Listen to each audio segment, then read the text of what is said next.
దేవి నవరాత్రుల్లో రేపు శ్రీ మహాలక్ష్మి అవతారం కాబట్టి మహాలక్ష్మి పూజతో ఈ కార్యక్రమం మొదలు పెడితే బాగుంటుంది అని చెప్పాను. సరే అన్నాను తప్ప రేపు మెడికల్ క్యాంప్ కూడా ఉంది, బ్లడ్ శాంపిల్స్ కూడా తీసుకుంటున్నారు అన్నమాట నాతో చెప్పలేదు సౌందర్య. ఇది ఆ తర్వాత వచ్చిన ఆలోచన ఉంటుంది. లేదు సౌందర్య, మెడికల్ క్యాంప్ అంటే అప్పటికప్పుడు ఏర్పాటు చేయడం కష్టం. ముందే చెప్పాలి, అప్పుడే వాళ్ళు వస్తారు. అంటే ఇది అన్నిటికంటే ముందు ప్లాన్ చేసిన ప్రోగ్రామ్ అంటావా? అలాగే అనిపిస్తుంది. మహేష్ సార్కి ఉన్నట్లుండి ఇలాంటి ఐడియాలు వస్తాయేంటి? అదే అర్థం కావడం లేదు.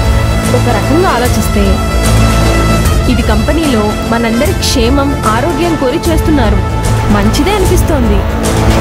ఆయన ఉద్దేశం మంచిదే, కానీ అది నామిడికి ఉచ్చులా తగలబోతోంది కదే. దీని నుంచి తప్పించుకోవడం ఎలా?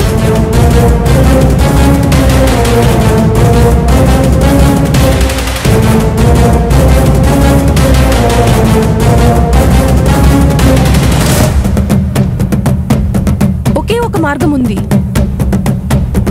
ఏంటిది?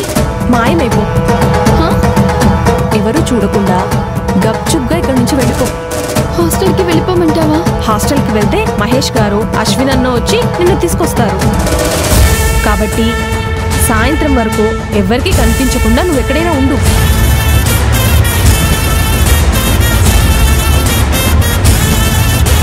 నీ ఆలోచన బాగుంది, కానీ లేదు, ఏమీ లేదు. ఇంతకు మించిన ఆలోచన లేదు. ఇలా ఆలోచిస్తూ ఉండు, నిన్ను లాక్కెళ్తారు, రక్తం ఇప్పిస్తారు.